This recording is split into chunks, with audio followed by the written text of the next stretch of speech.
Hi, hello, I'm Sam Harris and I read, review and discuss fantasy and science fiction books, and today I have got the Friday show. So every single Friday we sit down together and I will talk to you about what I have been reading, what I'm going to be reading next, and then after that kind of everything else that might be relevant. So we'll talk upcoming videos if I have any specific plans.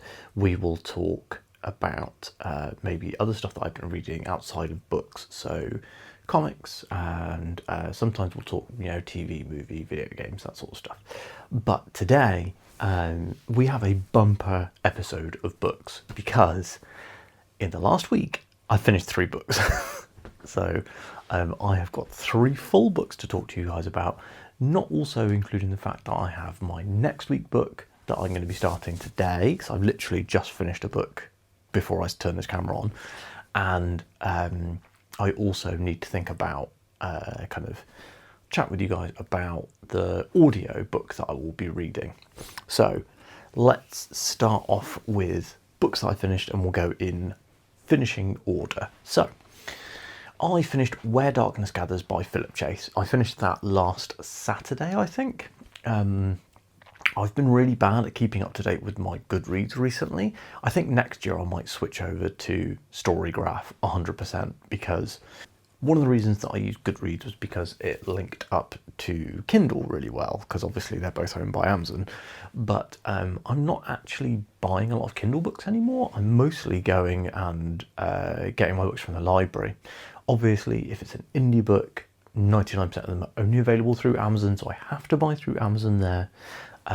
But for traditionally published stuff, I'm trying to go to the library, and if it's not available on the library, I'm also looking on the bookshop.org ebooks platform, because that will support my friends Ross and Laura and their indie bookshop Station Books. So if you are following me on Goodreads, thank you. I don't not appreciate that. I do like that there's a little follow in there, but the Goodreads does not seem to be bringing people over to YouTube in a way that other creators talk about. Probably because I don't do reviews on Goodreads, I just do the star ratings.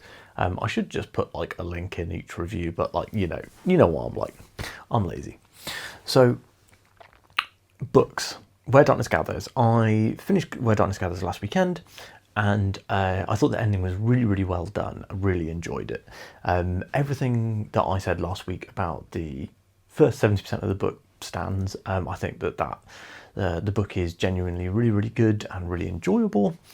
It was it almost felt like, and I think that I'll talk about this properly in my review, but it felt like a really big and like high quality big epilogue for the world of the Adan trilogy. Nice to catch up with characters and see the good things that have happened to them since, the world's been saved, etc, etc. And yeah, overall I just really, really enjoyed it.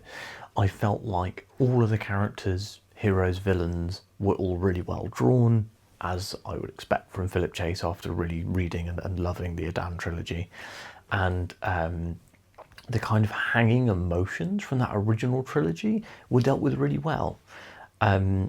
Overall, a fantastic experience, and for me only adds to my recommendation of everyone should read the Adan trilogy. I do hope that Broken Binding will do more editions, because I only have I gave away my physical editions of the Adan trilogy to a friend, well, to Ross actually, because I was like, I really want to, the hardback editions for the Broken Binding is what I really want. And they made The Way of Adan, but they haven't made the 2 sequels, and I don't know whether that's because The Way of Adan did not sell particularly well, but all I can say is Broken Binding, get your act together and make the 2 sequel books, please.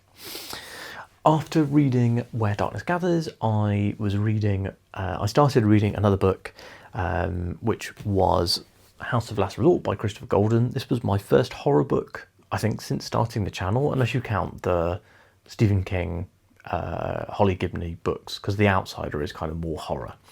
But yeah, House of Last Resort is my first pretty much, it's like an exclusively a horror read. It's not like a crime thriller with horror elements like some of the Holly Gibney stuff is. And I also started reading, well, I was already reading, but I finished reading Dungeon Crawler Carl Book 5, The Butcher's Masquerade.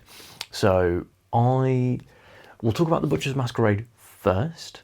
So I enjoyed this book more than the previous book.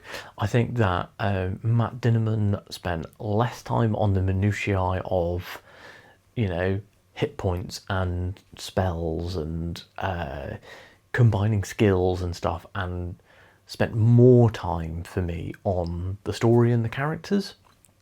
This is obviously a longer book, so as you go through the series of Dungeon Crawler Carl, these books get longer and longer and longer, and I will say I do feel like they don't need to be this long, but I think that this book in particular also gave me a little bit more of the macro story that I have been really wanting from the previous Dungeon Crawler Carl books. So Dungeon Crawler Carl Book 1 I really enjoyed, Book 2 I really enjoyed very slightly more than Book 1, and then 3 and 4 were both a downward turn for me, where it felt like we were kind of treading water on the things that I was most interested in, whereas this book I feel like kind of picked up that baton a little bit. Not enough. I still do think that there's improvement to be made here.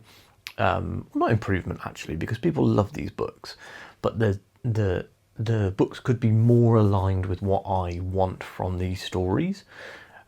It's not so much like these books aren't good, because they are entertaining, but the thing that I always talk about with the Dungeon Crawler Carl books is that Matt Dinniman will be like, right, I'm going to spend like 2 chapters describing a fight between Carl and a T-Rex or whatever, and it's like, oh, I'm going to use all these inventive tricks and, you know, sneaky ways, and going to manipulate all the items and the magic systems and blah blah blah, and like I feel like that my brain just like glosses over, and sometimes I'll be like, oh, I have to restart this chapter because I could have missed a big plot element because my brain is just glossing over the combat that he's writing here. Everything outside of the like lit RPG minutiae I really like, but the depth to which we're going deep on lit RPG stuff in this book in particular, not in this book in particular, in the last like 2-3 books, I don't know what it is about me personally, I don't feel like my brain is that detail oriented, so I'm not as interested in the details. I will continue reading the series, and I'm considering picking book 6 up pretty much straight away, but it's kind of going into a short list. But let's talk about my next book I finished, which I've literally just finished, and then we'll move on to what I'm reading next. So House of Last Resort, as I said, this is a horror. This is by the author Christopher Golden. This was released last year, I think. Yeah, 2024. And I really liked this book. I finished it like 10 minutes ago, and my gut reaction was to give this a 4-star. The concept of this book is Tommy and Kate are an American couple.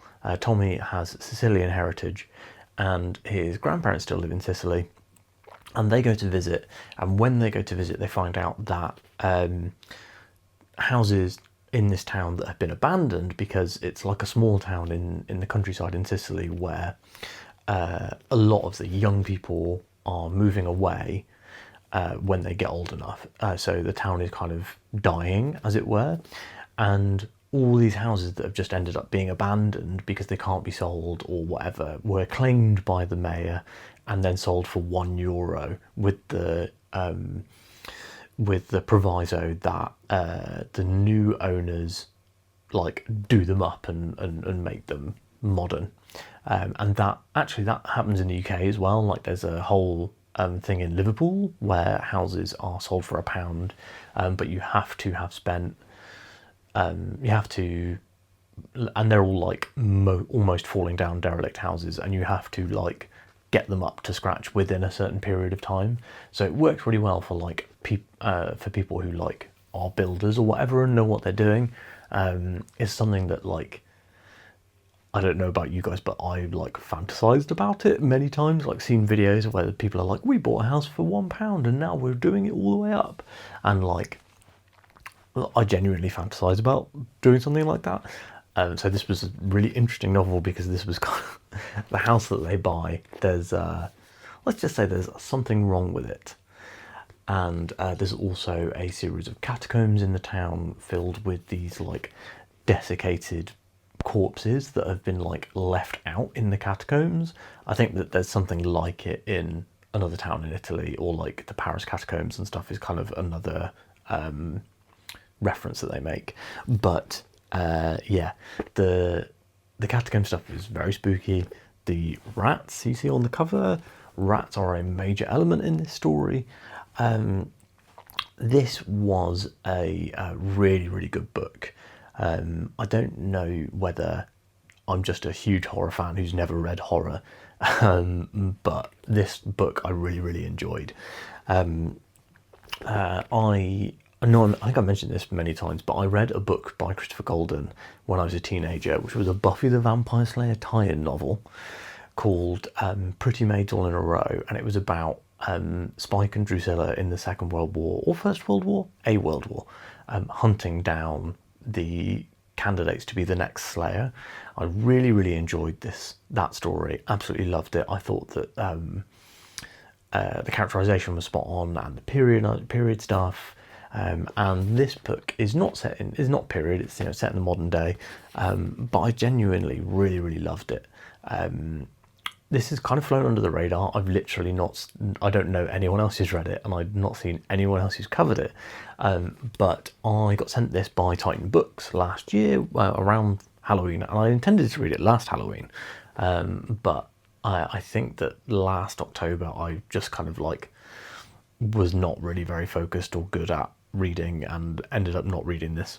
But yeah, I read this entire book. I read half of this book the day I started it on Sunday, and then I read the second half, a few chapters a day every evening after getting back from the gym, and it was really gripping. I really enjoyed reading it, and for those of you who are looking for a kind of like a fast-paced and like thrilling horror read, this is definitely one that I would recommend.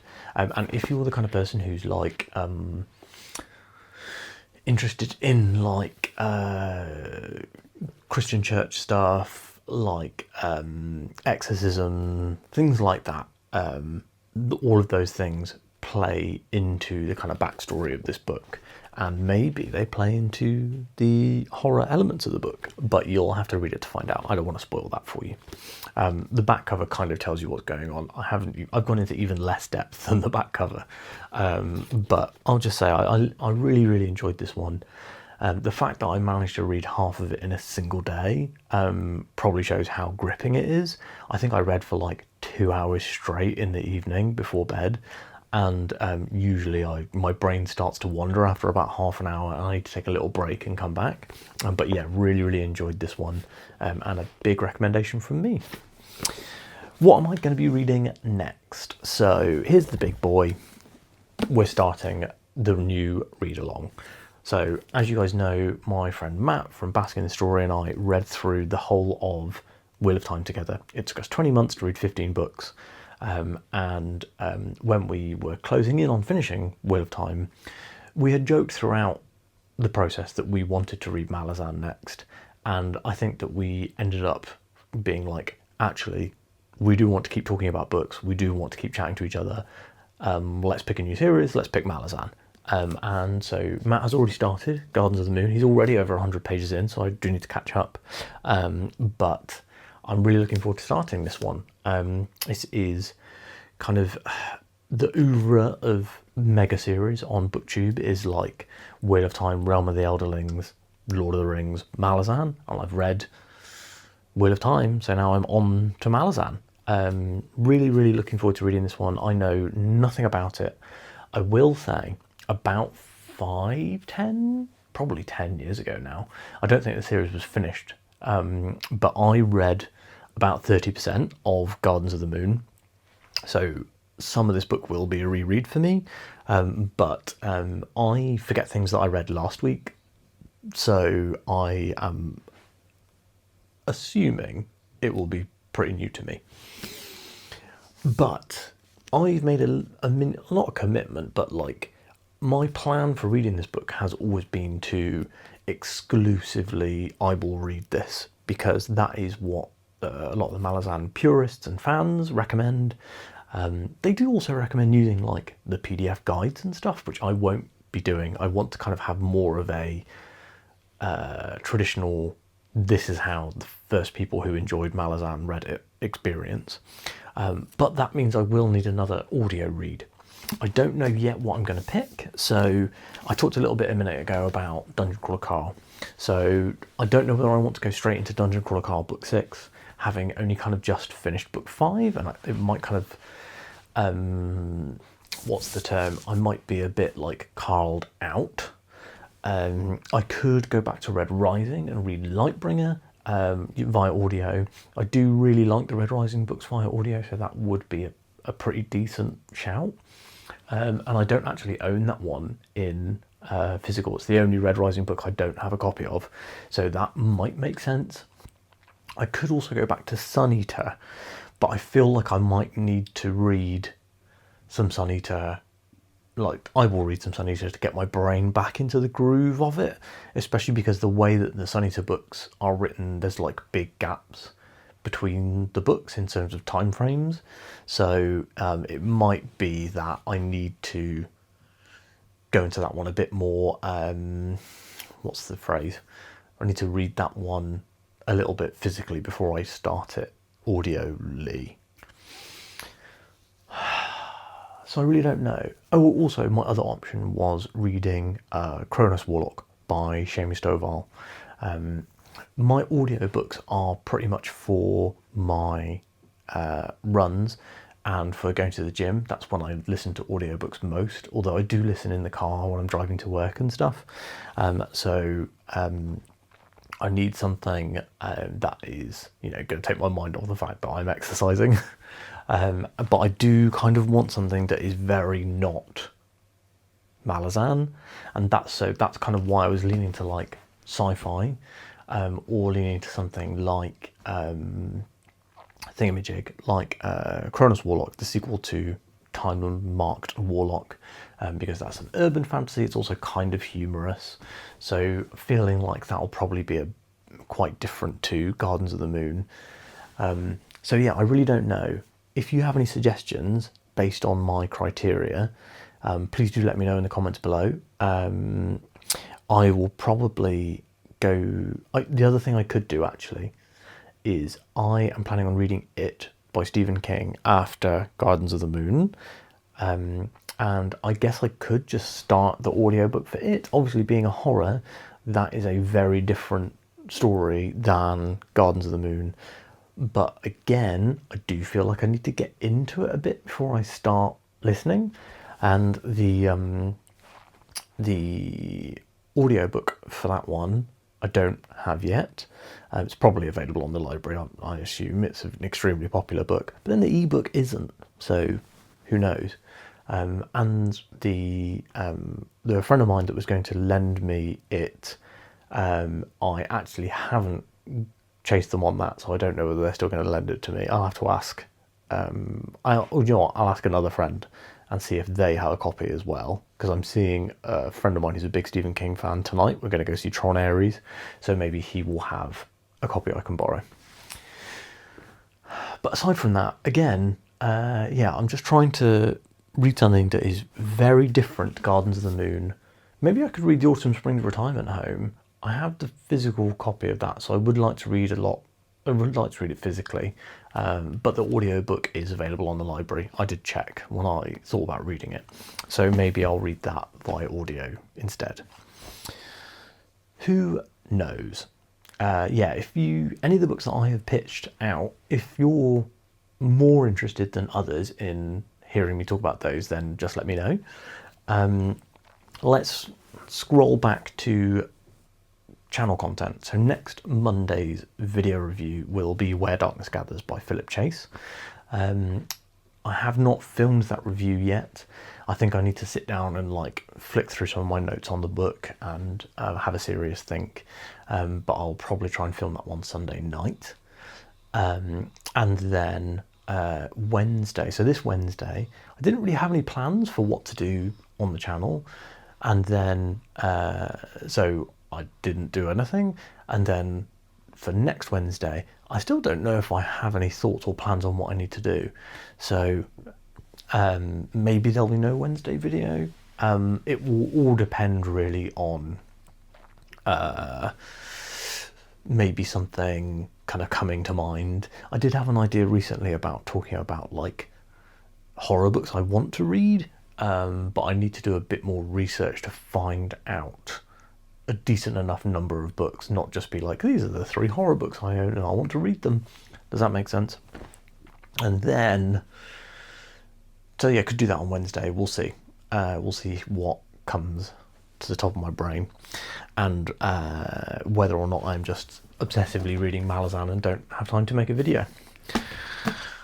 Friday will be the Friday show, as always. And I think that that's everything that we need to discuss. So what I would love to know from you guys is what you've been reading this week. If you have any suggestions for my Not a Malazan book audio read. And I hope you have a nice weekend. I think that's it. Like the video, comment things that I've asked you to comment. And if you haven't subscribed already and you've watched 21 minutes of this, then you probably should subscribe, because that's a great way to get this delivered straight to you without having to hunt it out. Thanks so much for watching, and I will speak to you Monday.